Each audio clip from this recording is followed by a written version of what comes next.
I have a couple new things for the ZENITH that I designed recently to cover a few more use cases. So one is I designed a new a new shaft carrier. Again, it's in two sizes, 70 millimeters and 78 millimeters, depending on the width that you're running on your frame. And this, has multiple mounting points on the whole frame rails, so you can mount these in a bunch of different places that I'm going to show right now.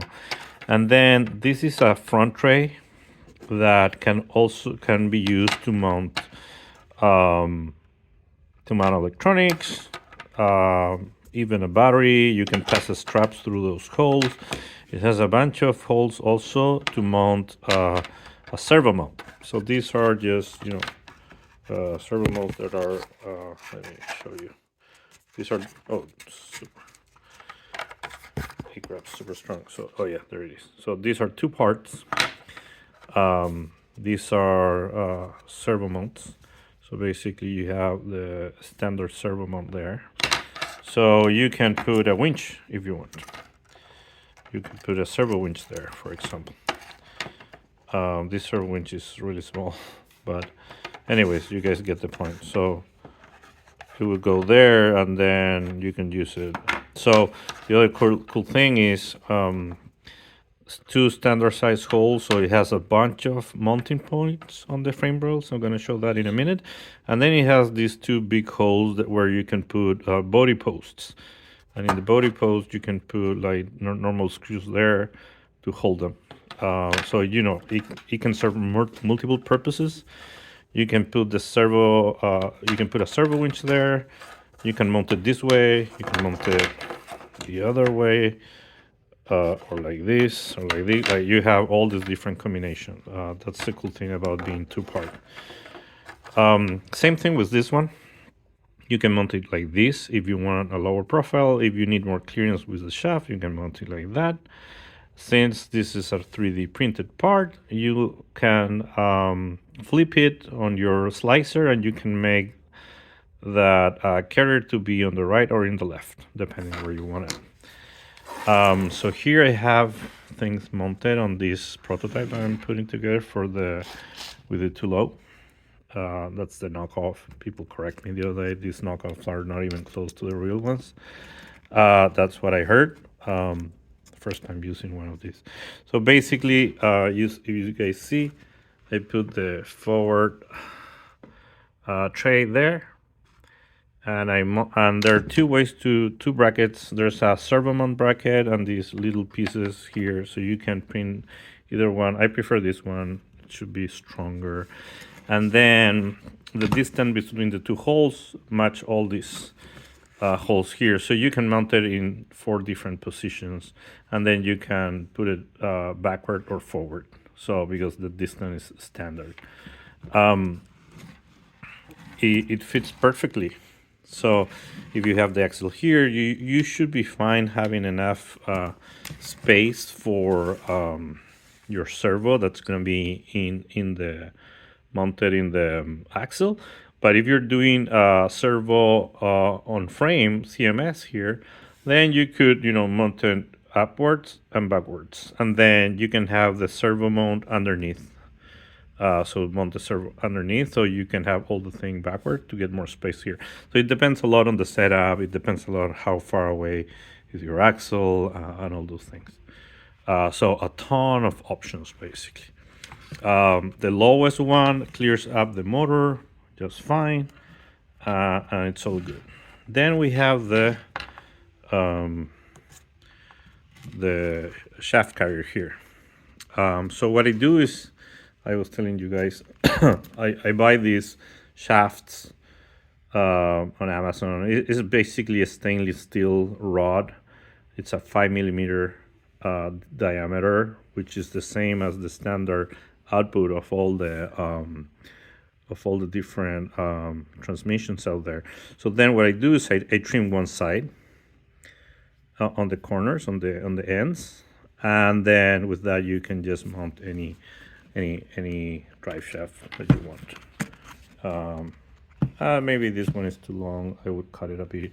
Easy to cut. So these are easy to work basically to make this shaft carrier. Then the same thing, the shaft carrier. This is the 78 millimeter. So if you guys want to compare, this is the 70 millimeter. So it's 8 millimeters shorter. And this one I printed in such a way that's on the left. I can flip it to print it here or have it upwards, depends where I need the clearance. The cool thing that this thing is way flat, is way narrower compared to the first version that I did. So if you're mounting the links here for the high clearance version, they will clear up pretty well. The same way that I do it here with this one that I've been showing you guys before. The other thing is these are 15 millimeter wide holes, so pretty standard, bunch of different positions. You can mount it all the way back in these two rows as well. Or here it has a bunch of, couple options if you want to play around and clear links, or maybe you're putting a bed on top of this and then you need this lower, like you have all those options. The nice thing about having a left offset is that helps the transition from this drive shaft here without getting those crazy angles when this carrier is on the middle. So that's gonna help a lot, making that transition way smoother. And then from here to the axle, it's already halfway, to the center. So you'll not have any resistance or crazy angles that I've seen people struggling with when they do shaft carriers. On the front, again, all this is clearing perfectly with the front tray. You have the motor there. You have the output shaft. I put this on an angle as I show you guys in the other video, just to leave more space for the motor.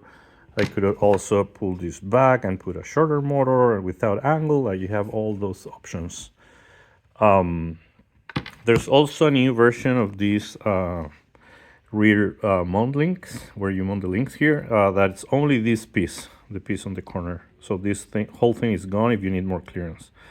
I prefer this one because it's gonna bring a lot more rigidity to the whole frame and strength, but it's not mandatory really.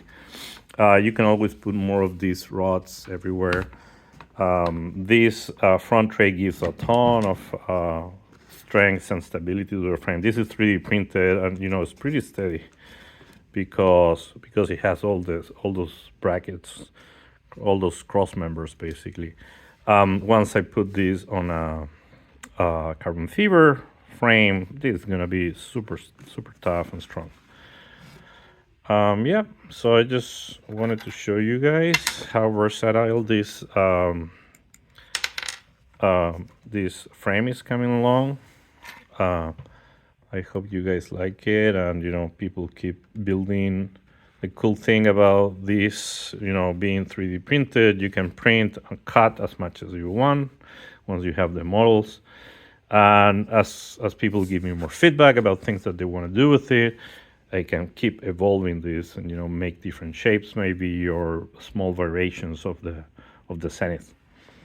Yeah, that's all. Hope you guys liked it. Bye.